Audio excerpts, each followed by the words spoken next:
गुरुर्ब्रह्मा गुरुर्विष्णुः गुरुर्देवो महेश्वरः गुरुसाक्षात् परब्रह्मः तस्मै श्री गुरवे नमः। अखण्डमण्डलाकारम् व्याप्तं येन चराचरम् यत्पदं दर्शितं येन तस्मै श्री गुरवे नमः।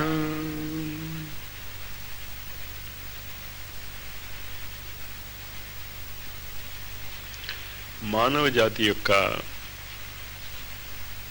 పరిణామ క్రమంలో నేను అన్న మాట యొక్క తీవ్రత అర్థం చేసుకోండి. మానవ జాతి గురించి నేను మాట్లాడుతున్నాను. అమెరికా గురించి, ఇంగ్లాండ్ గురించి, ఇండియా గురించి, స్పెయిన్ గురించి మాట్లాడటం నేను మానవ జాతి గురించి మాట్లాడుతున్నాను. అంటే మానవ శరీరధారి అయినటువంటి వాడు ఎక్కడున్నా ఆఫ్రికన్ జంగల్స్లో అబోరిజినల్ ట్రైబ్స్ అని ఉన్నాయి. ఇప్పటికీ వాళ్ళకి బట్టలు కట్టుకోవటం రాదు. బట్టలు కట్టుకోవటం రాదు అనకుండా వాళ్ళు అసలు బట్టలే వేసుకోరు. వాళ్ళు ప్రెసిడెంట్ ఆఫ్ అమెరికా ప్రాబబ్లీ మానవ జాతి యొక్క పరిణామ క్రమంలో భౌతిక జగత్తులో పరిపూర్ణమైనటువంటి భౌతికమైనటువంటి సుఖాల యొక్క పరాకాష్ఠ అనుభవించగలిగేటటువంటి, పరాకాష్ఠ అంటే శక్తి యొక్క కూడా ఉపయోగించగలిగేటటువంటి వ్యక్తి. ఈ తేడా వీళ్ళందరూ మానవ జాతిలోకే వస్తారు.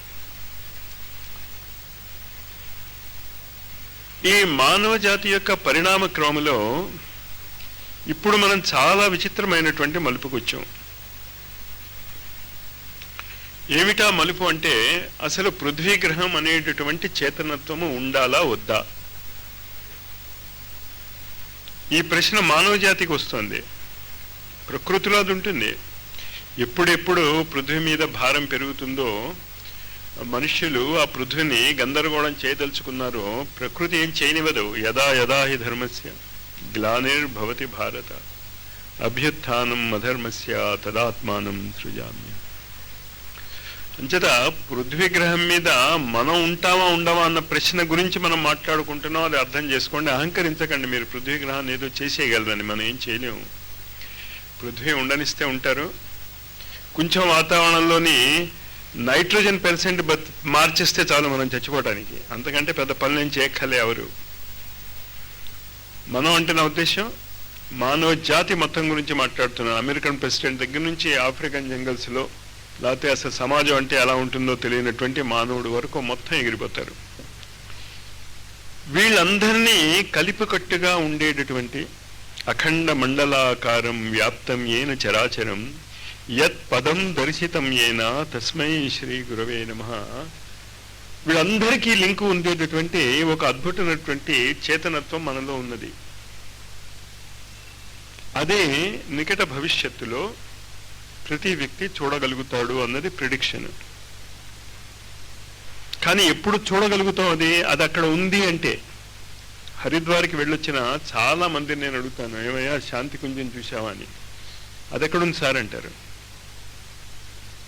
అదే ఇక్కడ నుంచి అక్కడికి వెళ్తున్నప్పుడే శాంతి కుంజ గురించి విన్నారనుకోండి, వాళ్ళు అప్పుడు ఏం చేస్తారు? వాళ్ళు ముందే అక్కడికి వెళ్తారు. ఆ ఆశ్రమం యొక్క, గురుదేవుల యొక్క ఆశ్రమం యొక్క పరిపూర్ణ లాభాన్ని వాళ్ళు పొందగలుగుతారు. తెలియకుండా వెళ్ళారనుకోండి హరిద్వార్కి, ఏం జరుగుతున్నప్పుడు తేడా అర్థమవుతుంది కదా. అందుకు ఈ క్లాసులు రాబోయేటటువంటి పరిణామ క్రమంలో ఏ విధమైనటువంటి చేతనత్వం రాబోతోందో తెలిస్తే మీరు దానికి అనుగుణ్యంగా మీ జీవితాన్ని మార్చుకుంటారు, మార్చుకోరో అది మళ్ళా మీకు పరిపూర్ణమైనటువంటి స్వాతంత్రం ఉంది దానికి. ఆ విధంగా మీరు మీ జీవితాన్ని మార్చుకుంటారా మార్చుకోరా అని.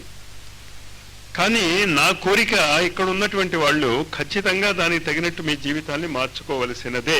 అందుకు ఇది పెట్టింది. అలా మార్చుకోలేని వాళ్ళకి ఈ ఆశ్రమం ఉపయోగపడదు. అది ఖచ్చితమైనటువంటి తేడా ఉంది. చాలా జాగ్రత్తగా ఈ తేడాని మీరు అర్థం చేసుకోండి.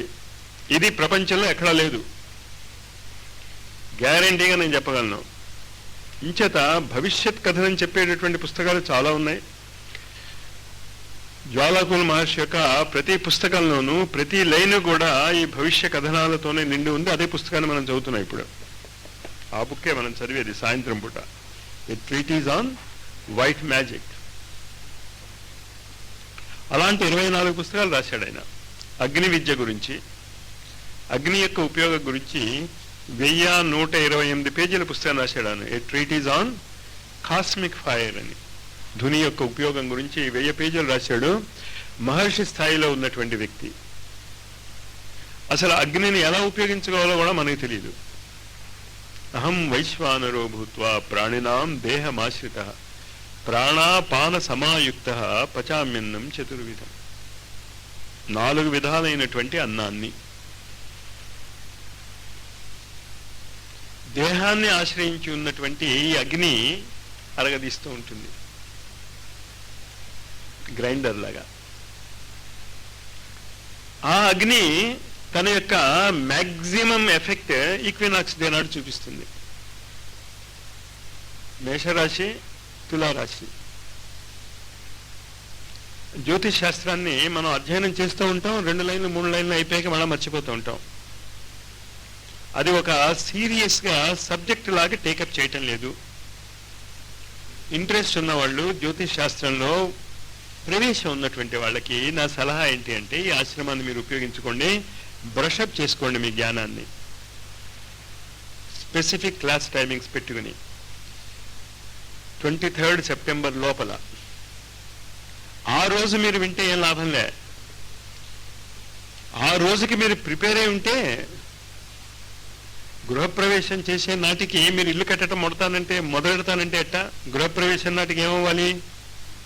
అంతా రెడీగా ఉంటే గృహప్రవేశం అనే ముహూర్తానికి అర్థం పర్థం ఉంటుంది.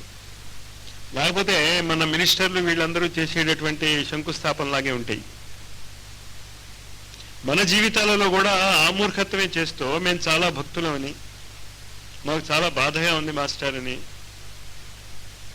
నటించకండి. అది నేను చెప్పేటటువంటి. మీకు నిజంగా నేర్చుకోవాలంటే ఈక్వినాక్స్ గురించి చెప్పబడుతున్నప్పుడు, అగ్ని యొక్క పరాకాష్ఠ తెలిపేటటువంటి రోజు అది అని తెలిసినప్పుడు, జ్యోతిష్ శాస్త్రం మీకు తెలియకపోతే నేర్చుకోవటం మొదలెట్టండి. జ్యోతిష్ శాస్త్రం ఎలా నేర్చుకుంటా మాస్టారు? నేను 3 రోజుల్లో నేర్చుకున్నా జ్యోతిష్ శాస్త్రాన్ని. 4వ రోజు డిస్ట్రిక్ట్ కలెక్టర్కి ప్రిడిక్షన్ చెప్పాను నేను. సంభవమే. అది మీరు కనుక చేశారు మాస్టారు, నేను కనుక ఏం చేయలేదు, మీరు చేయగలరు. అది నేను ఇవాళే కొంతమందికి చెప్పాను, మీకు హోమియోపతిలో ఇక్కడ మందుల కోసం వెతుకుతూ ఉంటే మందులు దొరకటం లేదు అంటే, నీకు మీ స్నేహితులకి దమ్ముంటే రండి, నేను 3 రోజుల్లో మీరు హోమియోపతి మందు ఇచ్చేటట్టు చేస్తాను అని. కండిషన్ అండర్లైన్ ఏంటంటే నేర్చుకునేటటువంటి తపన మీకు ఉంటే. సెప్టెంబర్ 23కి చాలా రోజులు ఉంది,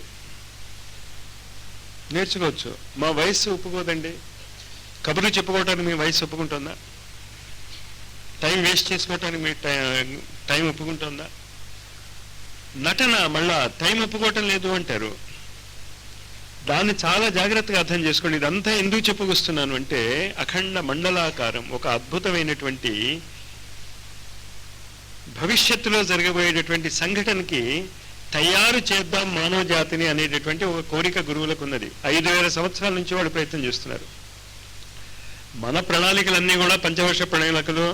ఆ పంచవర్ష ప్రణాళిక కూడా కరెక్ట్గా ఏమి ఉండదు. అసలు ఆ ప్రణాళిక ఏంటో, ప్రణాళికను ఇంప్లిమెంట్ చేసే వాళ్ళకి చాలా మందికి తెలియదు పంచవర్ష ప్రణాళికలు.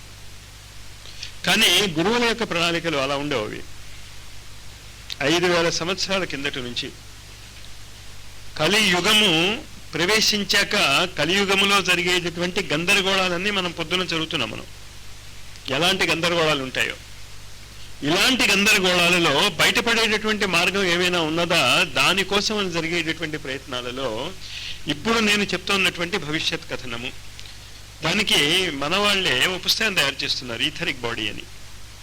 అది జరగబోయేటటువంటి అద్భుతమైనటువంటి రహస్యము ఏమిటి అంటే, ఈ భౌతిక శరీరము కాక ఈ అన్నమయ కోశము అనేటటువంటి ఈథరిక్ బాడీని సైంటిస్టులు కనుక్కోబోతున్నారు. కనుక్కున్నారు ఇప్పుడే దాన్ని. ట్రాన్స్ పర్సనల్ సైకాలజీ అని చెప్పి అమెరికాలో చాలా రీసెర్చ్ జరుగుతుంది దాని మీద. ఎప్పుడో అప్పుడు అది కామన్ అయిపోతుంది. ఇప్పటికి కూడా దాని గురించి తమాషా అయినటువంటి ఫలితాలు బయటకు వస్తున్నాయి. ఇమేజినీరింగ్ హెల్త్ అని ఒక పుస్తకం వచ్చింది. ఇమేజినీరింగ్ హెల్త్ అంటే మీకు అర్థమవుతుంది కదా, ఆరోగ్యాన్ని ఊహించుకుని పొందు, అది ఆ పుస్తకం యొక్క లక్షణం. అందులో వాడు ఏం చెప్తాడు అంటే, నీకు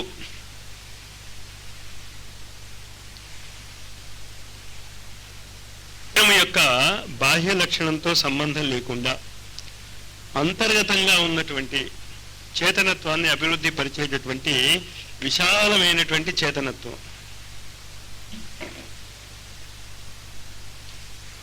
పర్సనల్ సైకాలజీ.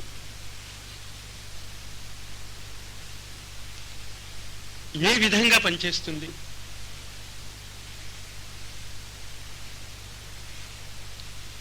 అన్న దాని చేతనత్వం యొక్క భవిష్యత్ పరిస్థితిని మనము దర్శించగలమా? దానికి తగినటువంటి ధైర్యము మనకి ఉన్నదా అనేది ప్రశ్న. ఏమిటది? మనం అనుకుంటున్నటువంటి అన్నమయ కోశము చర్మం వరకే ఉంది. చర్మం తర్వాత ఉన్నదంతా బాహ్యమైనటువంటిది, చర్మం లోపల ఉన్నదంతా నాది. అంతే కదా? నేను ఎవరిని అంటే చర్మం వరకు ఉన్నాను. చర్మం అవతల ఉన్నదంతా ఏంటి? ఇతరులు, ది అదర్.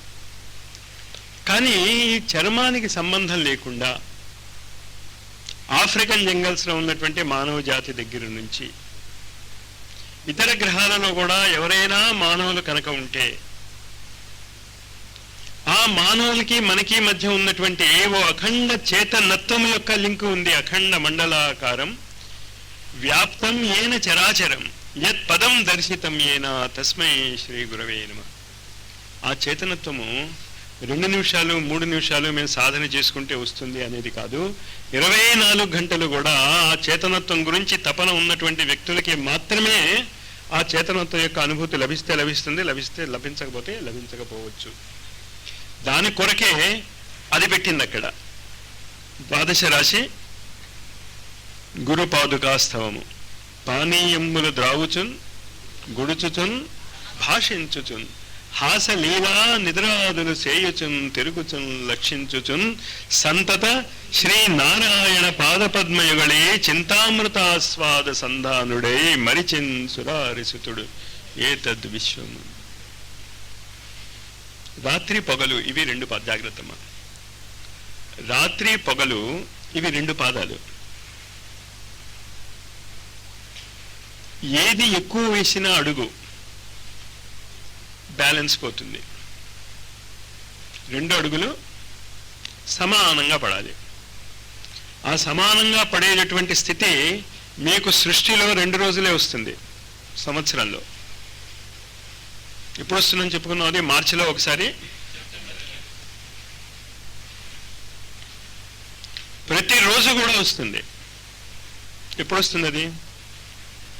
ప్రతిరోజు. ఈ మేషరాశి తులారాశి కూడా వస్తూ ఉంటాయి ఈక్వినాక్స్. సంధ్యా సమయాలు అవే. బ్యాలెన్స్. సుషుమ్నా నాడి మన శరీరంలో ప్రవహించేటటువంటి స్థితి అదే. అంచేత వీటిని కనుక మీరు ప్లాన్ చేసుకుంటూ ఉంటే ఆ పెద్ద ఈక్వినాక్స్ని మీరు ప్లాన్ చేసుకోగలరు. ఇక్కడ ప్లాన్ చేసుకుంటూ ఉండాలి మీరు ప్రతిరోజు.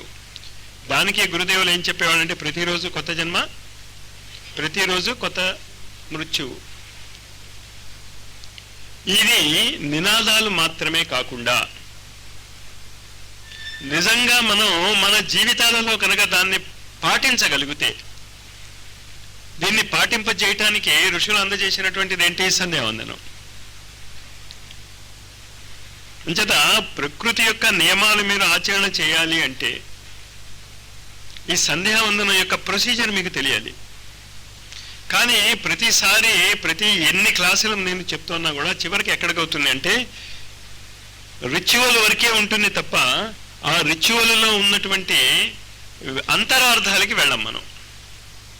ఎప్పుడు అంతే, అక్కడే ఆగిపోతుంది. మొదలెడతారు, ఆగిపోతుంది, మొదలెడతారు, ఆగిపోతుంది. ఆగిపోవటానికి కారణం ఏం చెప్తారు? నాకు చెయ్యాలని ఉంది కానీ మాస్టారు చేయలేకపోతున్నానని నటించవద్దు అని అందుకు నేననేది. మీకు చేయాలనుంటే ఎందుకు చేయలేరు? ఇంత అద్భుతమైనది అది. మీ జీవితాన్ని మార్చిస్తుంది. ప్రపంచంలో ఉన్నటువంటి ప్రతి వ్యక్తితోనూ సంబంధం పెడుతుంది అది. అఖండ మండలాకారం వ్యాప్తం ఏన చరాచరం యత్ పదం దర్శితం ఏన తస్మై శ్రీ గురవే నమః. ఆ చేతనత్వ విద్య తప్ప అసలు మిగతా నేర్చుకోవటం ఫూలిష్నెస్ అసలు. కానీ మిగతావన్నీ నేర్చుకున్నాక అది నేర్చుకున్నాం అనేటటువంటి ఫూలిష్నెస్లో ఉన్నాం మనం. ఎప్పుడు మీరు దాన్ని బ్రేక్ చేసుకోగలుగుతారో, దాన్ని బ్రేక్ చేసుకోగలిగేటటువంటి సాహసం మీరు చూపించగలరా లేదా అనేటటువంటి ప్రశ్నతో ఇవాళే ఈ ట్రీటీజ్ ఆన్ వైట్ మ్యాజిక్లో ఒక మొదటి నియమంలోకి ప్రవేశిద్దాం. Rule number 1. 15 నియమాలు ఉన్నాయి ఇక్కడ. ఇవే శ్రీ సూక్తంలో ఉన్నటువంటి 15 సూక్తాలు, రుక్కులు.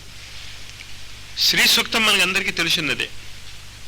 మొదటిది ఏంటి అక్కడ? హిరణ్యవర్ణాం హరిణీం సువర్ణ రజత స్రజాం చంద్రాం హిరణ్మయీం లక్ష్మీం జాతవేదో మావహ. చేతనత్వాన్ని మార్చుకోవటానికి కావలసినటువంటి మొదటి రుక్కు ఇది. ఇది చేయగలిగినప్పుడే మీరు మిగతా సాధనలోకి ప్రవేశించగలరు. ఏ సాధనలోకైనా సరే. ఏబిసిడీలలో మొదటి అక్షరం లాగా, ఈలో మొదటి అక్షరం లాగా. హిరణ్యవర్ణాం హరిణీం సువర్ణ రజత స్రజాం చంద్రాం హిరణ్మయీం లక్ష్మీం జాతవేదో మ ఆవహ. దానికి ఇంగ్లీష్లో ఏం చెప్తున్నాడో చూడండి. ఎంత మా పేజీ నెంబర్ అది? 27. తమాషా, అది కూడా 9 అయింది. ఇవాళ డేట్ కూడా 9 అయింది. మంత్ కూడా 9 అయింది. నవగ్రహాలది.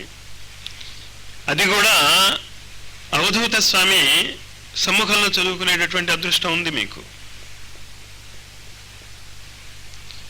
కానీ కావాల్సింది ఏంటి? అవధూత చేతనత్వంలోకి మీరు ప్రవేశించగలరా?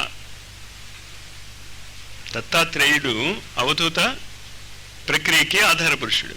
దత్తాత్రేయ చేతనత్వము.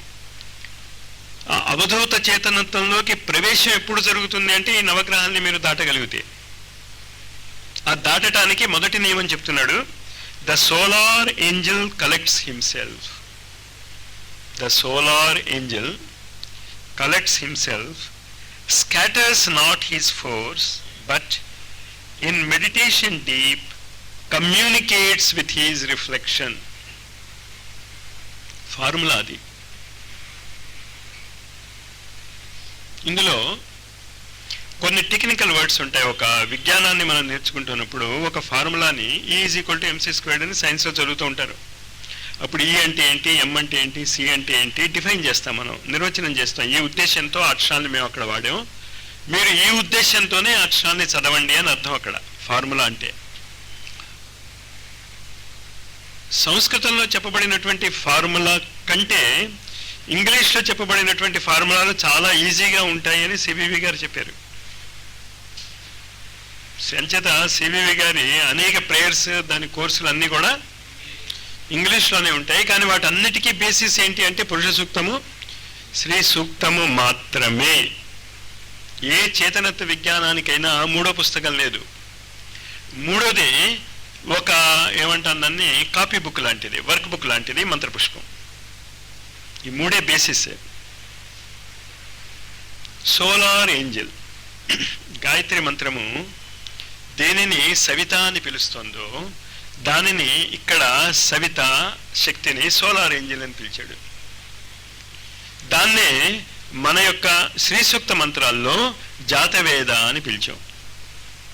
జాతవేద అన్నా, సోలార్ ఏంజల్ అన్నా, సవిత అన్నా ఒకటే. ముందు ఈ అవగాహన మీరు చాలా జాగ్రత్తగా అర్థం చేసుకోండి. ఈ సమస్త సృష్టి మనం ఏదైతే జీవించి ఉన్నామో ఇదంతా దేని మీద ఆధారపడిందో మనకి తెలుసు కదా, సూర్యుడి మీద ఆధారపడింది. సూర్యుడే కనుక తనకి మూడు వచ్చి ఒక్క సెకండ్ పాటు ఆగాడు అనుకోండి, ఎక్కువసేపు అక్కర్లేదు, కేవలం ఒక సెకండే ఈ మొత్తం సృష్టి ఫినిష్ అయిపోతుంది. ఎక్కడా కూడా బ్రేక్ రావటానికి వీల్లేదు. అఖండ మండలాకారం వ్యాప్తం ఏన చరాచరం యత్ పదం దర్శితం ఏన తస్మై శ్రీ గురువే నమః. ఎట్టి పరిస్థితుల్లోనూ కూడా ఆ సూర్యుడి యొక్క శక్తి యొక్క పరిధిలోంచి మనం ఎప్పుడూ బయటపడం. మీకు అర్థమవుతుంది ఆ పాయింట్? మనమే కాదు, పృథ్వీ గ్రహం కూడా, సమస్త గ్రహాలు కూడా, ఈ సోలార్ సిస్టమ్ అంతా కూడా దేని చుట్టూ తిరుగుతోంది? సూర్యుడి చుట్టూ తిరుగుతోంది. లేక ఇంకా కరెక్ట్గా చెప్పాలి అంటే సూర్యుడి వల్ల అవన్నీ తిరుగుతున్నాయి. సూర్యుడే లేకపోతే అవేమీ తిరగవు. అర్థమవుతుంది కదా? అంచేతే ఆదివారం నాడే ఈ క్లాసులు పెట్టుకోవాలి అని నిర్ణయం తీసుకున్నది అందుకు. ఎందుకంటే ఆదివారం నాడు సూర్యుడి యొక్క కిరణాలు చాలా తీవ్రంగా ఉంటాయి. కానీ ఆ రోజే మనం ఎందుకు పని చేయకుండా హాలిడేగా డిక్లేర్ చేసుకున్నాం. కలియుగం యొక్క పరాకాష్ఠ అది.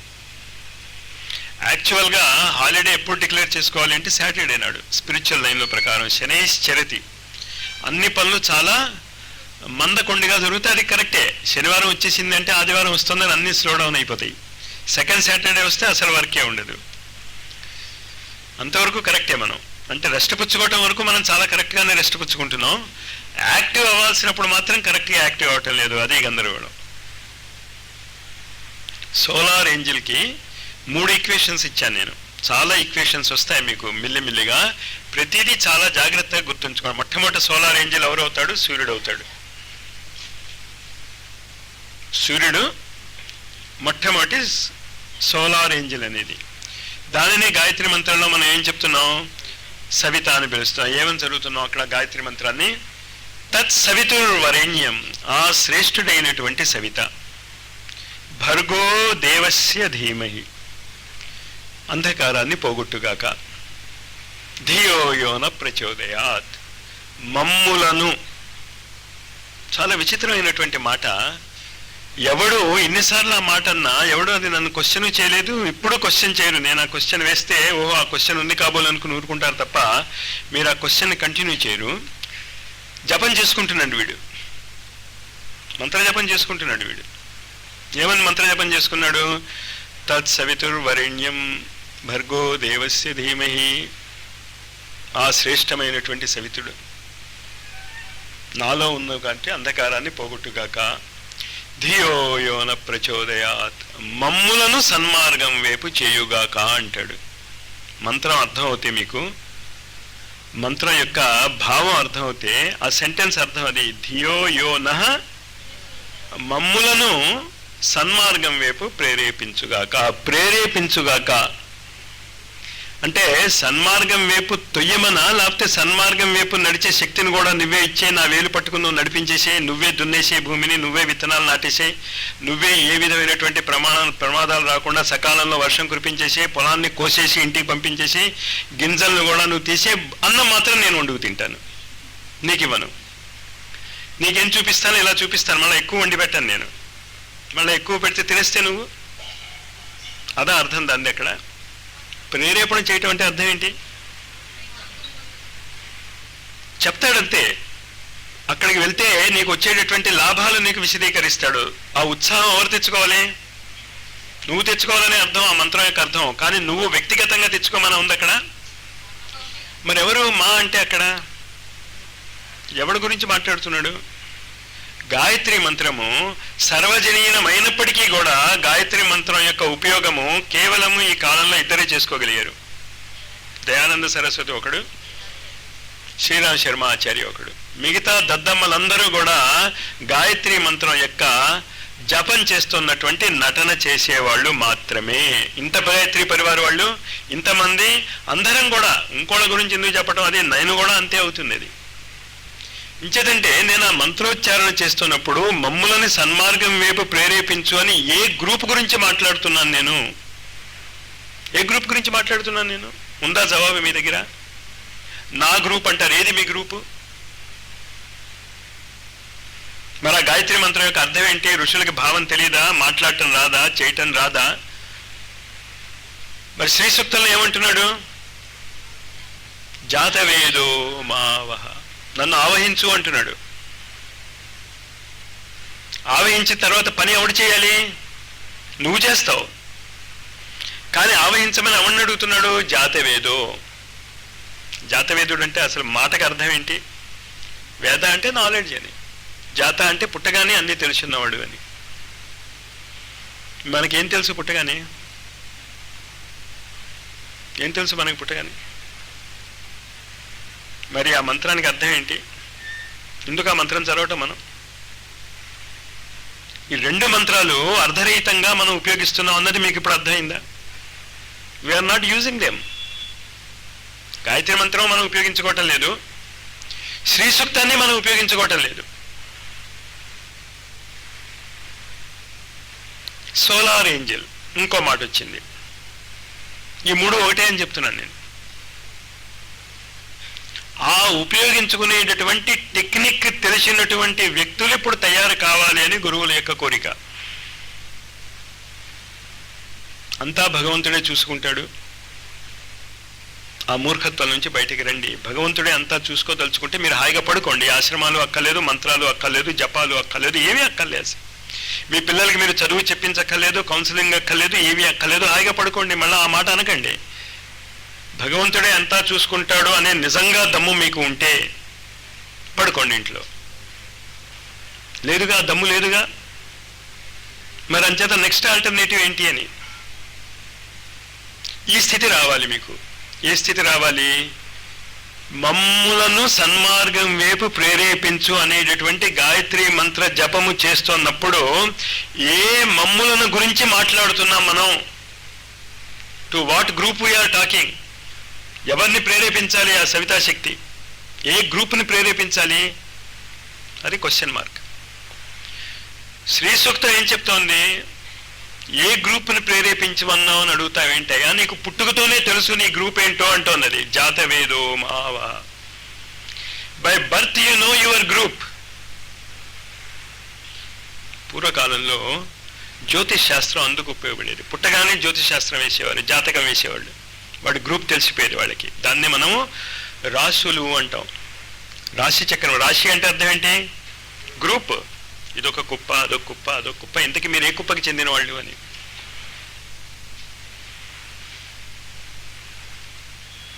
పాయింట్ అర్థమవుతుందా మీకు? భారతదేశంలో ఇప్పటికీ చాలా మంది తెలిసే వాళ్ళు ఏ కుప్పకి చెందిన వాళ్ళు. కుప్ప అంటే బాగుండలేదు,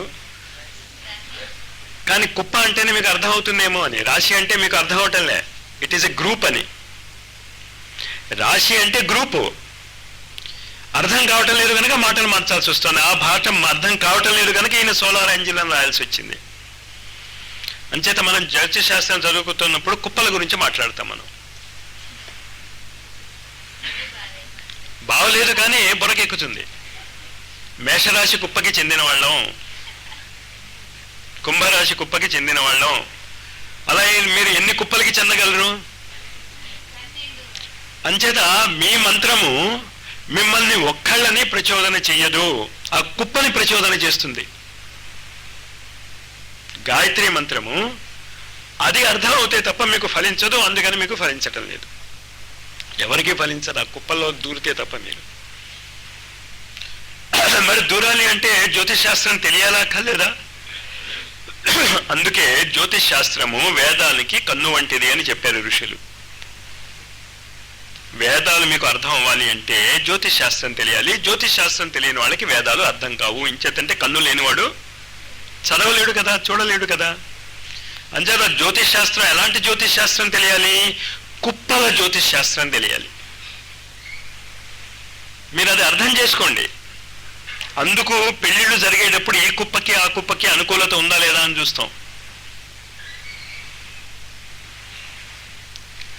భావం అర్థం అవటానికి ఆ మాట చెప్తున్నాను నేను. Are you able to follow it? నేను చెప్తాను, అర్థమవుతున్నా మీకు? మీరు గ్రూప్ లెవెల్లో ఆలోచించగలిగితే తప్ప ఇవి ఏమీ పనిచేయవు. ఈ ఆశ్రమాలు అక్కర్లేదు. ఆధ్యాత్మికత ఎప్పుడు కూడా బృందావనానికి సంబంధించింది అని పొద్దున్న చెప్పాను కదా. కానీ మీకు తెలిసినా తెలియకపోయినా జాత వేదత్వం అనేది లోపల అంతర్గతంగా ఉంది కనుక మనకి ఓ సాయి గ్రూప్కో, ఆ కుప్పకి అనమాట సాయి కుప్ప. కానీ సాయి కుప్పలో చేరగానే మొలకెత్తుతుంది ఒకటి, షిర్డీ సాయి కుప్ప, సత్య సాయి కుప్ప. లేకపోతే కొత్త కుప్పని ఇంట్రడ్యూస్ చేయబోతున్నాను, భవిష్యత్ సాయి, ప్రేమ సాయి కుప్ప ఒకటి పెడదాం మనం. ఇంచేత ఎందుకది ఆయనే చెప్పుకున్నాడు, నేను ప్రేమ సాయిగా పుడతానని. కదా ఇప్పటి నుంచి ఎందుకో పుట్టబోయే వాడిని పట్టుకుంటే పెడదాం. నేను అనేటటువంటి మాట మీరు దేనికి వాడుతున్నారు? మీ శరీరానికి వాడుతున్నారు. మీరెవరో మీకు తెలుసా? యాక్చువల్గా వాడికి తెలుసు పుట్టగానే ఏం చేయాలో. కానీ మనం ఎంత గొప్పవాళ్ళం అంటే వాడిని వాడి పని చేసుకునివ్వకుండా అడ్డు తగులుతాం.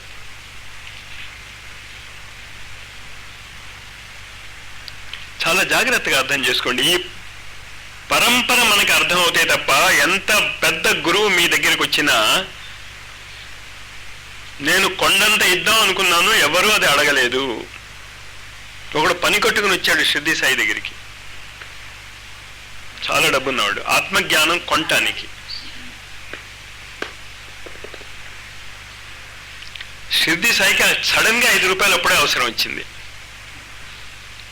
పక్కన ఉన్నవాడిని అడిగాడు, లేదన్నాడు. పోనీ వాడిని అడుగు. తమాషా ఏంటి, షిర్డీ సాయికి ఆ రోజు ఎవరిని అడిగినా ఆవిడ 5 రూపాయలు ఇవ్వలేదు, ఎవ్వడూ ఇవ్వలేదు. ఈ బాంబే నుంచి ఆత్మజ్ఞానం తెలుసుకుందామని వచ్చిన వాడు జేబుల్లో కట్టలు ఉన్నాయి, ఇక్కడ 1 పైసా ఇవ్వలేదు వాడు. ఆత్మజ్ఞానము కొరకు మీరు ఖర్చు పెడుతున్నది ఎంత? కథ చదువుతాం మనం, కానీ అది మనకే చెప్తున్నాడు అని మీకు అర్థం కావటంలే. మీరు ఆత్మజ్ఞానం సంపాదించడానికి ఏం ఖర్చు పెడుతున్నారు? మీరు ఇంజనీరింగ్ కాలేజీకి సీట్ రావడానికి ఎంత ఖర్చు పెడుతున్నారు? మీరు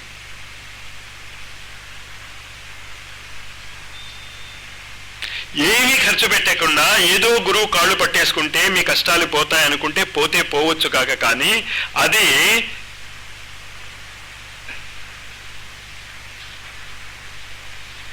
పౌరుషం ఉన్నటువంటి మానవుడు చేయవలసినటువంటి పని మాత్రము కాదు. ఏం చేయాలి? వీడు గురువు దగ్గరికి వెళ్ళి, నువ్వంత గొప్పవాడు ఎలా అయ్యావో నాకు చెప్పు, నేను అంతవాడిని అవుతాను. అది నన్ను ఎవరు, ఏ గురువుని, ఏ శిష్యుడు అడగలేదు అని వాళ్ళు ఏడుపు. ప్రతి గురువు పడే బాధ అదే చివరి వరకు.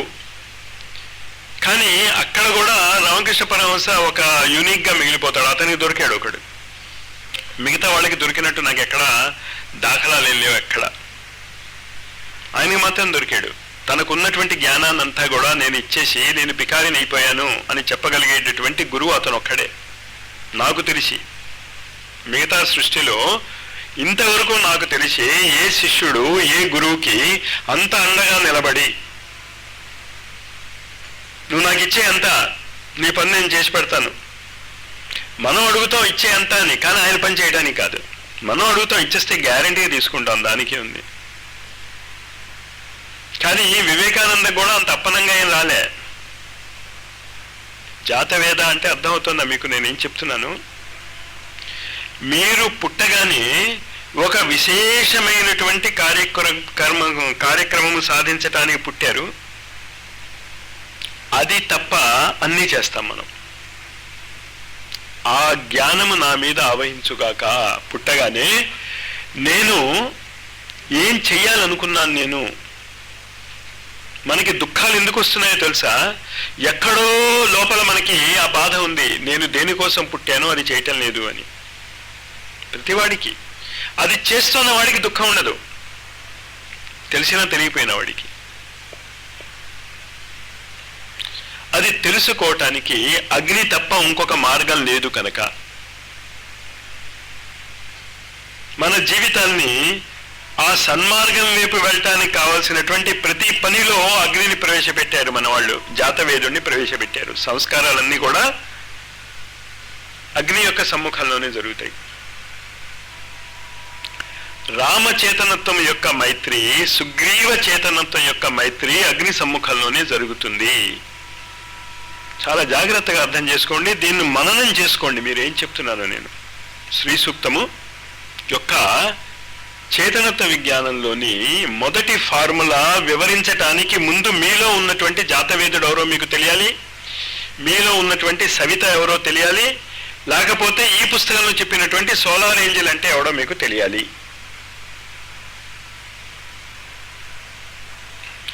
అతన్ని తెలిసాక అతను ఏం చేస్తున్నాడు మన శరీరంలో అన్నది తెలియాలి.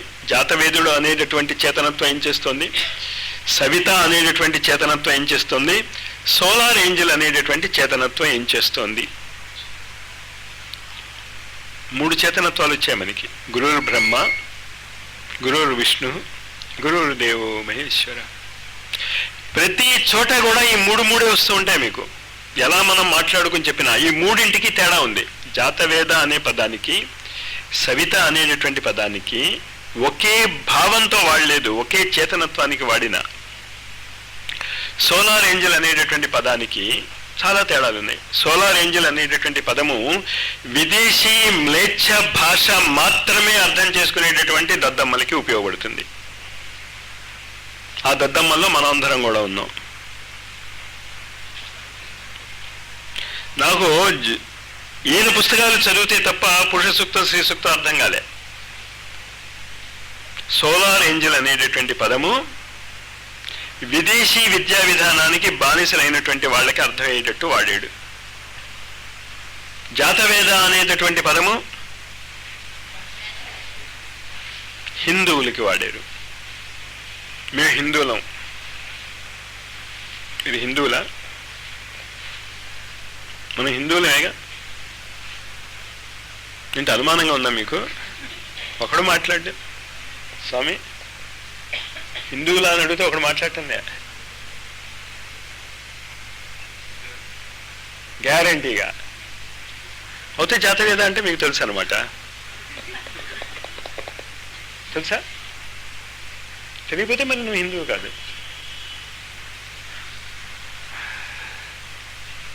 హిందూ చేతనత్వము, భారతీయ చేతనత్వము అంటే ఏమిటి? వెలుగు మీద ఆసక్తి కలిగినటువంటి వాళ్ళే. భా అంటే వెలుగు, రతి అంటే ఆసక్తి. ఇంకా వాళ్ళకి వెలుగు తప్ప ఇంకేం అక్కర్లే వాళ్ళకి. మనం వెలుగు వద్దు అంటాం. మనం ఎక్కడ ఈ మాటలు వింటే పిల్లవాళ్ళు పాడైపోతారో అని నువ్వు ముసలాడయ్యాక పోరా ఆశ్రమానికి అంటాం మనం. ఇంకంటే చాలా ప్రమాదం. ఇప్పుడు వాళ్ళు ఇంజనీర్లు, డాక్టర్లు అవ్వకపోతే ఎట్టా? ఇప్పుడు భారతీయత గురించి తెలిసి, ఆ ఆధ్యాత్మిక విజ్ఞానం గురించి తెలిసి అందులో వాడు నిష్ణాతుడు అయిపోయి ఏ సిద్ధి సాయి ఏదో అయిపోయాడు అనుకోండి వాడు, మరి ఎట్టా? మేము పూజలు చేస్తామండి అలా అంటానండి. చేయండి మీరు పూజలు, కానీ మీరు మాత్రం హిందువులు గారు. వెలుతురు మీద ఆసక్తి ఉన్నటువంటి ప్రహ్లాదుడు లాంటి పిల్లలు కానీ, ధ్రువుడు లాంటి పిల్లలు కానీ, లేకపోతే వాళ్లను ఆ మార్గం వైపు తిప్పగలిగేటటువంటి తల్లిదండ్రులు ఎవరైనా ఉంటే వాళ్ళు మాత్రమే భారతీయులు. మిగతా వాళ్ళందరూ కూడా మ్లేచ్ఛులే, యవనులే అన్నాడు భాగవతంలో. మనం పొద్దున్న చదువుకుంటున్నాం కానీ మనం అందరం యవనులే. అది రైటా తప్ప అనేటటువంటి మీమాంసలో మీరు పడకండి. ఇది మన చేతనత్వం. అది ఉప్పు మంచిదా పంచదార మంచదా అంటే పరమ మూర్ఖమైనటువంటి ప్రశ్న అది. ఉప్పుకు ఉన్నటువంటి విలువ ఉప్పుకుంది, పంచదారకు ఉన్నటువంటి విలువ పంచదారకుంది. కానీ మనం ఉప్పుకే విలువ ఇస్తామని మనకు తెలుసు కదా. ఇంచేంటే ఉప్పు లేకుండా తినలేము, పంచదార లేకుండా గ్యారంటీగా తినగలం ఎన్ని సంవత్సరాలైనా. ఉప్పు లేకపోతే మాత్రం ఇంకెందుకండి బతుకు అనేటటువంటి బతుకు ఉన్నటువంటి వాళ్ళం మనం. నాక తెలియదమ్మా. నేను హిందువుల గురించి, మ్లేచ్ఛల గురించి మాట్లాడుతుంది. అదేదో మ్లేచ్ఛ భాషకి, ఆ చేతనత్వానికి మీరు చాలా జాగ్రత్తగా ఈ పదాల కూర్పు అర్థం చేసుకోండి. మీకు అర్థమైనట్టు అనిపిస్తోంది కానీ ఆ తీవ్రత మీకు బుర్రకెక్కడం లేదు. ఈ విదేశీ విద్యా విధానములో అర్థమయ్యేటటువంటి చాలా పదాలు మనకు అర్థం అవటం మానేశాయి. ఎంత సక్సెస్ఫుల్గా వాళ్ళు మన జాతిని నిర్వీర్యం చేశారో మీరు ఊహించుకోండి. అద్భుతమైనటువంటి ప్రణాళిక అది. మామూలు ప్రణాళిక ఏం కాదు. మొత్తం ఒక జాతిని వాళ్ళ యొక్క సంపద మీద అసహ్యం పుట్టేటట్టు చేయించగలగటం అన్నది అద్భుతమైనటువంటి మేధాశక్తి. అది దానికి జోహార్లు ఇవ్వాల్సిందే, తెలివికి జోహార్లు ఇవ్వాల్సిందేగా. ఎంత అద్భుతం అది, ఎలా చేయగలిగారో వాళ్ళు.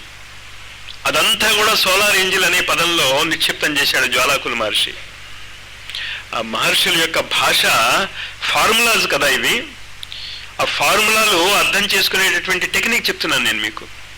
జాతవేద సంస్కారవంతులయ్యి షోడశ సంస్కారాలు పరంగా మన జీవితాల్ని మలుచుకోగలిగినటువంటి వ్యక్తిత్వాలే భారతీయులు.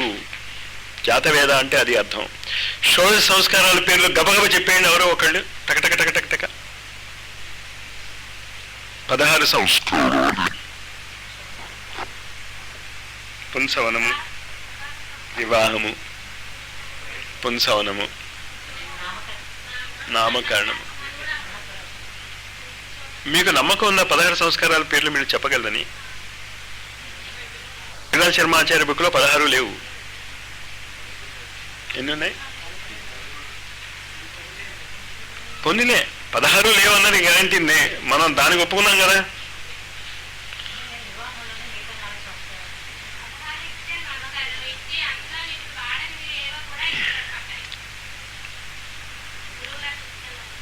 మరి 16 సంస్కారాలు మనం జరిపించుకుంటున్నాం. పోనీ 16 ఏ ఒక్క సంస్కారం అయినా మనకి జరిగిందా? మీలో ఎవరికైనా వివాహ సంస్కారం గురించి మనం మాట్లాడుకోవద్దు, మిగతా సంస్కారాలు చెప్పండి. విద్యారంభ సంస్కారం కానీ, అన్నప్రాశన సంస్కారం కానీ, ఉపనయన సంస్కారం కానీ మనకి జరిగిందా? ఉపనయన సంస్కారం చేసుకున్నటువంటి వాళ్ళు త్రికాల సంధ్యావందనం ఎంతమంది చేస్తున్నారు? అంచేత మీరు సంస్కారవంతులు అయ్యారా లేదా అది నా ప్రశ్న. 3 పూట్ల మీరు చేయకపోతే సంస్కారం చేసుకున్నారు. చేసుకున్నంత మన డిగ్రీ వచ్చినంత మాత్రాన జ్ఞానం వచ్చిందని ఇప్పుడు పోవటం లేదుగా. అందుకే ఎంట్రన్స్ టెస్ట్లు ఎందుకు పెట్టారో మీకు తెలుసా? అసలు దీనివల్లే. అంచేత సంస్కరింపబడుట అంటే అర్థమైంది ఏంటో తెలుసా? ఎవడు అయితే 16 సంస్కారాలను ఉపయోగించుకుంటే, లాస్ట్ సంస్కారం అంత్యేష్టి సంస్కారం. అంత్యేష్టి సంస్కారం అంటే దాన్ని మీరు ఎలా ఉపయోగించుకుంటారు? మీరు చనిపోయాక మీకు అంత్యేష్టి జరుగుతుంది కదా, జరుగుతుంది అనుకుందాం. మరి అంత్యేష్టి జరిగితే అది మీ సంస్కారం ఎలా అయింది అనే క్వశ్చన్ ఎవడైనా వేశాడు అసలు సంస్కారాల గురించి పుస్తకం చదువుతున్నప్పుడు? సంస్కారం అంటే ఏంటో మీకు అర్థమైనప్పుడు, సంస్కారాలు మీకు జరుగుతున్నాయని తెలిసినప్పుడు, ఈ సంస్కారం వల్లే మీకు ద్విజత్వం వస్తుంది అని చెప్పినప్పుడు, అంత్యేష్టి సంస్కారము మీ సంస్కారం ఎలా అయింది?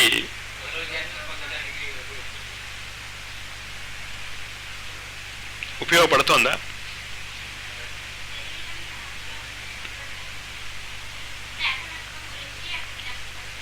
ఉందా? అది అలా ఉపయోగించుకుంటున్నామా మనం? అది నేను అడిగేది. అక్కడ మన ఋషులు చెప్పిన దాన్ని కాదు అనే దమ్ము నాకెక్కడుంది? అవి సంస్కారాలు కాదని నేను అంటలే, మనము సంస్కారవంతులము కాదు అని చెప్తున్నాను నేను. అది తేడా. నామకరణం చేయించాం, నామకరణ సంస్కారవంతులం అయ్యావా లేదా? నామకరణం కుప్పల ఆధారంగా కదా చేయాలి. మీరు ఏ కుప్పకి చెందుతారో ఆ కుప్పకి కావలసినటువంటి అక్షరంతో మీ పేరు స్టార్ట్ అవుతుంది అని మన అందరికీ తెలుసు కదా. అంటే ఏంటి ఆ అక్షరంలో ఉన్నటువంటి విలువ? ఆ అక్షరము ఉంటే మీ చేతనత్వం కానీ మీ పన్ను కానీ ఆ కుప్పకి సంబంధించినటువంటి పనులకు అనుకూలంగా ఉంటుంది. అందుకే చాలా పెద్ద పేరు పెట్టుకుని బాబు అని పిలుస్తారు, బాబీ అని పిలుస్తాం. లేకపోతే ఏంటి బాచి, పాచి. నరసమ్మ అని మనోయజ్ఞం సీరియల్లో రాతీసేయండి. ఇదేదో చాలా బాగుంది అనుకుంది మిస్సమ్మలాగా. జాతవేదో మన ప్రోగ్రామ్ ఏంటో మనకి తెలిస్తే, ఈ పుట్టినటువంటి పిల్లవాడు రేపు ఏం చేయబోతున్నాడో కనుక తెలిస్తే పేరు మీరు పెట్టగలరు, దానికి తగిన పేరు. లేకపోతే మీరు పేరు పెట్టలేరు. వశిష్ఠుడు రాముడికి రాముడు అనే పేరు, భరతుడికి భరతుడు అనే పేరు, లక్ష్మణుడికి లక్ష్మణుడు అనే పేరు, శత్రుఘ్నుడికి శత్రుఘ్నుడు అనే పేరు ఎందుకు పెట్టాడో రామాయణంలో చాలా స్పష్టంగా ఉంది కదా. జాతవేద అంటే అర్థం అది. తల్లిదండ్రులకి ముందే తెలుసు. ఎందుకు ముందే తెలుసు? గర్భాధానము పుంసం అనేటువంటి 2 సంస్కారాలు పిల్లవాడు పుట్టక ముందే జరుపుతారు. ముందే తెలుసు వాడికి ఏ గ్రూప్కి వాడు చెందుతాడు.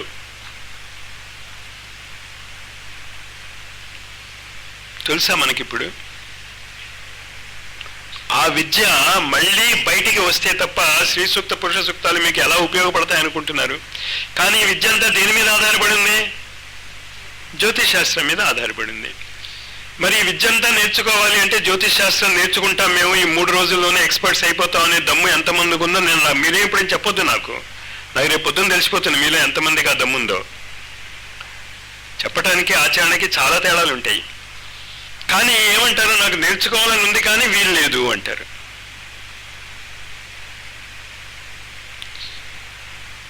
జాతవేదత్వం అంటే అవగాహన వచ్చిందా మీకు ఇప్పుడు? ప్రతిరోజు పొద్దున్న నిద్ర లేవగానే ఆ రోజు మీరు ఏ కార్యక్రమం చేయాలి అనేది కనుక నిర్ణయించుకోవటం మొదలెట్టేటటువంటి చిన్న పని మీరు మొదలెట్టగలిగితే క్రమక్రమంగా మీలో మీరు పుట్టినప్పుడు చేయగలిగేటటువంటి ఏ సంస్కారంతో పుట్టారో మీకు తెలుస్తుంది. బ్యాక్ క్యాలిక్యులేషన్ అనమాట. సైన్స్ స్టూడెంట్స్ని ముఖ్యంగా ఫిజిక్స్ వాళ్ళని అడిగితే చెప్తారు, ఈ బ్యాక్ క్యాలిక్యులేషన్ బలంగా చేస్తారు పరీక్షల్లో. వాళ్ళు రిజల్ట్ వాళ్ళకి తెలుసు కదా ఎంత రావాలో, దాన్ని బట్టి వాళ్ళు టైట్రేషన్ అది చేస్తే ఎంత వాల్యూ రావాలో బ్యాక్ క్యాలిక్యులేట్ చేసి కరెక్ట్ వాల్యూ వేసేస్తారు. ఆ బ్యాక్ క్యాలిక్యులేషనే మిమ్మల్ని చేసుకోమంటున్నాను నేను. ప్రతిరోజు పొద్దున్నే రేపు పొద్దున్న మీరు లేవగానే ఏ పని చేయబోతున్నారు మీరు ఇవాళ నిర్ణయించుకుంటే మీరు పొద్దున్న నిద్ర లేవగానే ఏ స్థితిలో ఉంటారు? మీరు జాతవేద స్థితిలో ఉంటారు. అవునా కదా? కానీ అనుకున్నది చేయలేకపోయారు అనుకోండి, అప్పుడు ఏ స్థితిలో ఉన్నట్టు? మ్లేచ్ఛ స్థితిలో ఉన్నట్టు. అంతేగా? ఇప్పుడు ఏ స్థితిలో ఉంటారు? టైం టేబుల్ వేసేసుకున్నాక ఆ విధంగా చేయకపోతే అవగాహన చేసుకోండి అది. కానీ టైం టేబుల్ ఇప్పుడు కూడా మీరు కరెక్ట్గా ఫాలో అవుతారు ఎప్పుడు? కుప్పలో ఉంటే. ఏ కుప్పలో? విద్యాలయం అనే కుప్పలో ఉన్నారనుకోండి, రెసిడెన్షియల్ కాలేజ్ అనే కుప్పలో ఉన్నారనుకోండి, రైల్వే ఎంప్లాయీ అనే కుప్పలో ఉన్నారనుకోండి, బ్యాంక్ ఎంప్లాయీ అనే కుప్పలో ఉన్నారనుకోండి. జాతవేదులైనా మీరు పొద్దున్న ఎన్ని గంటలకు వెళ్ళాలో తెలుస్తుందా తెలియదా మీకు? అర్థమవుతుందా? జాతవేదత్వం అంటే అదేం పెద్ద అద్భుతమైనటువంటి స్థితి కాదు, అది మీకు ఉన్న స్థితే. కానీ జాతవేదత్వం ఎప్పుడు వస్తుందో మీకు అర్థమైందా? 10 మంది కలిసి చేసే ఏ పని అయినా జాతవేద స్థితిలోనే చేయగలరు, ఒంటరిగా చేయలేరు మీరు. అందుకు కుప్ప కుప్ప కుప్ప అనే మాట నేను వాడింది, రాశి రాశి రాశి అనేటటువంటి మాట వాడింది. ఇంకేంటంటే గ్రూపు ఉంటేనే జాతవేద స్థితి వస్తుంది. జాతవేద స్థితి అంటే ఏంటి? ముందే మీరు ఏ పని చేయబోతున్నారో తెలుసుకునేటటువంటి స్థితి. అమ్మాయికి పెళ్లి చేయాలి, 10 మందితో కలిసి చేయాల్సిందేగా, 10 మందిని ఒక చోట కలిపి చేయాల్సిందేగా. ముహూర్తం పెట్టుకుంటాడు, జాతవేద స్థితి. 10 మందిని పిలుస్తాడు, ఇంతమంది భోజనానికి వస్తారని ఎస్టిమేట్ వేసుకుంటాడు, దానికి కావాల్సినటువంటి వనరులు సమకూర్చుకుంటాడు. ఇది భారతీయ సంస్కారాల యొక్క గొప్పతనం, బృందావనం యొక్క గొప్పతనం, సామూహికత యొక్క గొప్పతనం. కానీ ఇప్పుడు ఎలాంటి పరిస్థితి వచ్చేసిందో తెలుసా? పండుగలు సామూహికంగా జరుపుకొని ఒక చోట జరుపుకుందాం అంటే మా ఊళ్ళల్లో జరుపుకుంటాం, లేకపోతే మా ఇళ్లలో జరుపుకుంటాం. ఎప్పుడు బ్రేక్ అవుతుందో అది, ఎప్పుడు మనం సంస్కారవంతులు అవుతామో నాకు మాత్రం అర్థం కాదు. కానీ మీరే చెప్పారు కదా మాస్టర్ అంటారు. మీకు తెలీదు, మీకు ఏది కావాలో అదే చెప్పడం నాకు అలవాటు. అప్పుడే నేను మీకు మంచివాడిగా కనిపిస్తాను. నేను ఎట్టి పరిస్థితుల్లోనూ వ్యక్తిగతముగా మీరు సాధనలు చెయ్యకండి. మరి ఇంటి దగ్గర ఏం చేస్తారు? ప్రాక్టీస్ చేస్తారు. తేడా ఉంది రెండింటికి. సామూహికంగా స్కూల్లో నేర్చుకుంటారు, నేర్చుకుని ఇంటి దగ్గర హోంవర్క్గా చేసుకుంటారు. హోంవర్క్ విద్య కాదు, నేర్చుకునేది ఎప్పుడూ సామూహికంగానే నేర్చుకోవాలి. వ్యక్తిగతంగా దయచేసి నేర్చుకునేటటువంటి పిచ్చి పనులు మీరు చేయకండి, సామూహికంగానే నేర్చుకోండి. ఏది నేర్చుకున్నా మీకు జాతవేద అనేటటువంటి పదానికి అర్థం తెలుస్తుంది, లేకపోతే అర్థం తెలియదు మీకు. ఏంటి జాతవేద అంటే? మళ్ళా నేను చెప్పాను, నేను 16 సంస్కారాలు జరిగినటువంటి 16 కళలు, చంద్రుడి యొక్క కళలు తెలుసుకున్నటువంటి వ్యక్తి జాతవేదుడవుతాడు. ఇంకో మాట ఏం చెప్పాను? జాతవేద, సోలార్ ఏంజల్, రెండు అర్థమే కదా మీకు.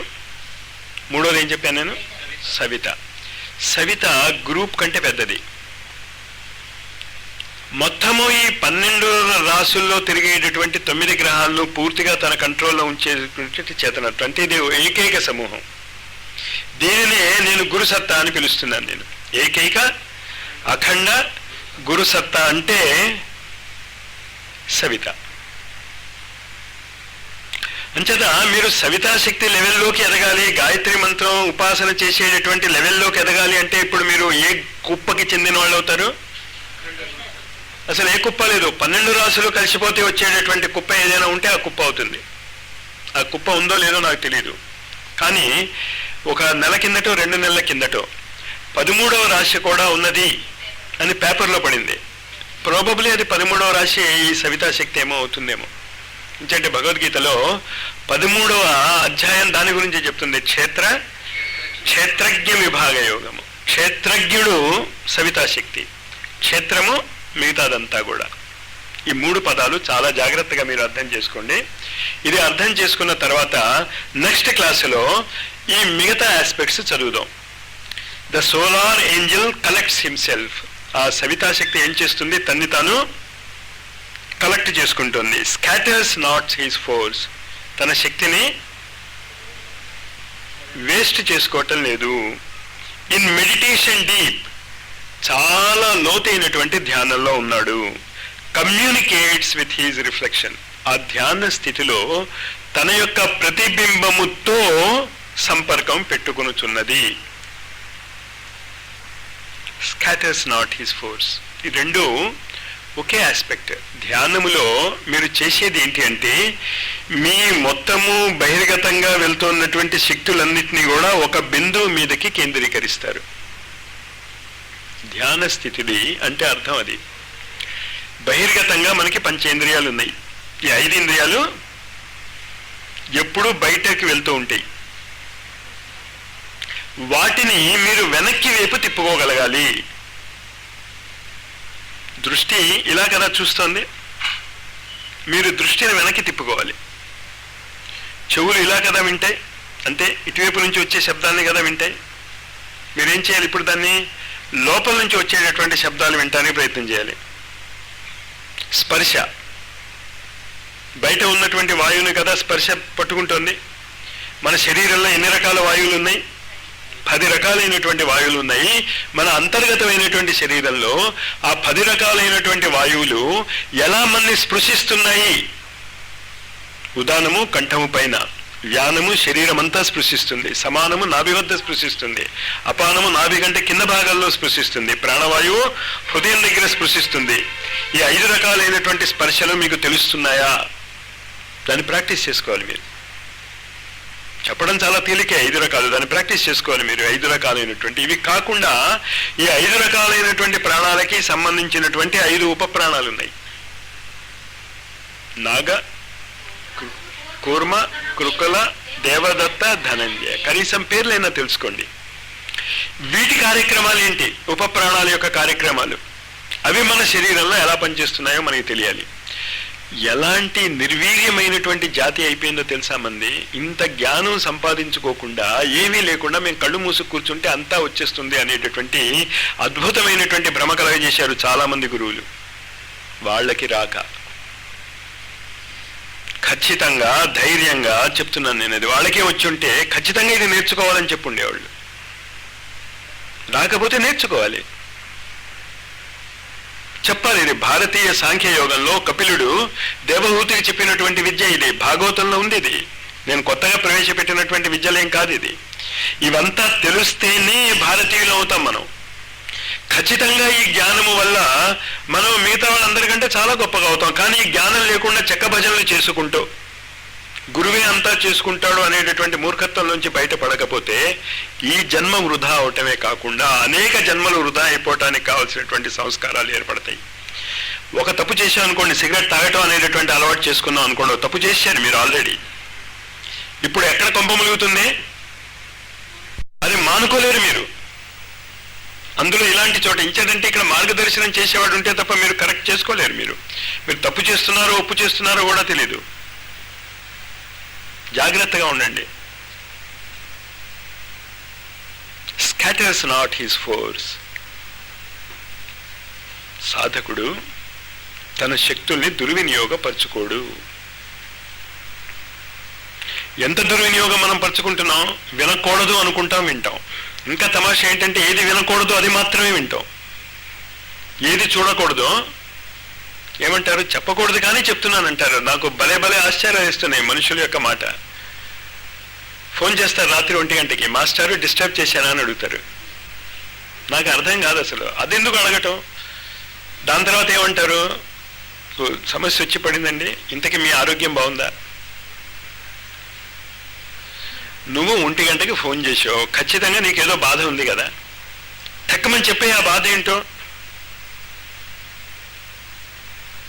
Scatters not his force. క్లుప్తముగా మాట్లాడటం, చాలా తక్కువ మాట్లాడటం. ఈ అవధూతులందరూ మౌనంగా ఉండటంలో ఉన్నటువంటి రహస్యం అది. అసలు వాళ్ళు మాట్లాడకపోయినా అన్ని పనులు జరిగిపోతాయి వాళ్ళకి. మనం ఇంత మాట్లాడినా మనకి ఏ పని జరగదు, అది చూసినా మనకి బుర్రకి ఏమీ ఎక్కదు. మనకి మనం మౌనంగా ఉందాం అనిపించదు వాళ్ళ మౌనం చూసినా. వాక్ శక్తిని అంతర్ముఖంగా మార్చగలమా? దానికి ఉదాహరణ చెప్పాను నేను. 5 ఉన్నాయి కదా మనకి. ఈ 5 బయటికి వెళ్తున్నటువంటి విధానాన్ని అంతర్గతం చేసుకోవటం ధ్యాన విధానం. నిద్రపోవడం ధ్యానం కింద వస్తుంది.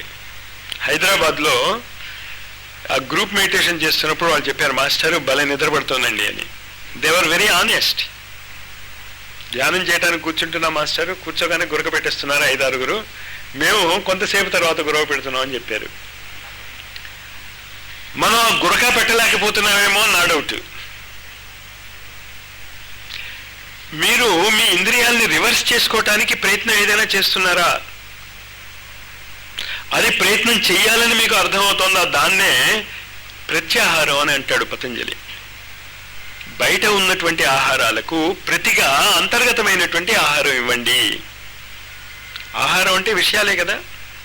కన్నుకి చూపు ఆహారం, చెవులకి శబ్దము ఆహారం, స్పర్శకి వాయువుకి, చర్మానికి స్పర్శ ఆహారం. ఇది బయట ఉన్నటువంటివి మీకు తెలుస్తున్నాయి చాలా బాగానే. లోపల ఉన్నటువంటి స్పర్శ, లోపల ఉన్నటువంటి శబ్దము ఇవి మీకు వినిపిస్తున్నాయా? వాటినే మనము దివ్య అనేటటువంటి పేరుతో పిలుస్తాం. దివ్య శ్రవణము, దివ్య స్పర్శ, దివ్య గంధము. అంతర్గతంగా మీకు ఎప్పుడైతే అది లోపలికి వెళ్తుందో, ఇందాక నేను చెప్పానే అఖండ మండలాకారం అని, మీరు ఎప్పుడైతే లోపలికి వెళ్తారో ఇంటర్నల్ కమ్యూనికేషన్తో ప్రతి వాళ్ళతోనూ మీకు లింక్ ఏర్పడుతుంది. ప్రపంచంలో ఉన్నటువంటి ప్రతి వ్యక్తితోనూ మీకు లింక్ ఏర్పడుతుంది, ప్రతి వ్యక్తితోనూ ఏర్పడుతుంది. మీరు ఈ అంతర్గత ప్రాక్టీస్ చేస్తే అది ధ్యానము, ధ్యాన విధానం అది. అంచేత రేపటి నుంచైనా మీరు ధ్యానం చేస్తున్నప్పుడు, అయితే ఇవాళ రాత్రి మీరు పడుకునేటప్పుడు, రాత్రి జరిగే ప్రకృతి అదే. మన ఇంద్రియాలన్నీ కూడా లోపలికి వెళ్ళిపోతాయి. ఒకే ఒక ఇంద్రియ అంతర్ముఖం అవ్వదు. అప్పుడు కూడా శబ్దము. ఎవరైనా మీ పేరు పెట్టి పిలిస్తే మీకు మెలకు వచ్చేస్తుంది. అది ఒక్కటే ఇంకా బహిర్గత చేతనతో ఉంచుకుంటుంది. మిగతావన్నీ కూడా ఇంటర్నల్ కాన్షియస్నెస్కి వచ్చేస్తాయి. Scatters not his force. ఈ అంతర్గతమైనటువంటి ప్రాక్టీస్ చేస్తూ మెల్లిమెల్లిగా మీరు మెడిటేషన్ డీప్, లోతైనటువంటి ధ్యానానికి కనుక వెళ్ళగలిగితే, ప్లస్ ఆ ధ్యానం ఎలా ఉండాలి? నేను కూర్చున్నాను మాస్టారు నన్ను డిస్టర్బ్ చేయకండి అనకూడదు. మీరు ధ్యాన స్థితిని ఎవడూ డిస్టర్బ్ చేయలేడు. రావణాసురుడు కూడా ధ్యాన స్థితిని డిస్టర్బ్ చేయలేడు. పానీయంబులు ద్రావుచున్, గుడుచుచున్, భాషించుచున్, హాసలీలా నిద్రాదులు సేయుచున్, తిరుగుచున్, లక్షించుచున్, సంతత శ్రీ నారాయణ పాదపద్మ యుగళి చింతామృతాస్వాద సందానుడే మరిచెన్ సురా మరిచెన్. You should forget this world. ఈ ప్రపంచాన్ని మర్చిపోయి తిండి మానేయమన్నాడా? మంచినీళ్ళు తాగటం మానేయమన్నాడా? మాట్లాడటం మానేయమన్నాడా? ఇప్పుడు చదివిన పద్యంలో మాట్లాడొద్దన్నాడా? ఏం చేయమన్నాడు? అన్ని చేయమన్నాడు. జోకులు వేసుకోమన్నాడు. హాసలీలా నిద్రాదులు సేయుచున్, ధ్యాన స్థితిలో ఉండాలి నువ్వు. In meditation deep. దానికి మీరు పొద్దున్న సాయంత్రం ఆ సాధన చేయమనేది నేను. ఎస్ ధ్యాన విధానము. ప్రత్యాహారంగా ఏం పెట్టాం అక్కడ మనము? మీ చక్రాలనే ప్రత్యాహారంగా పెట్టాము. అది ఎలా పెట్టాలో మీకు బొమ్మ ఉంది ఇక్కడ.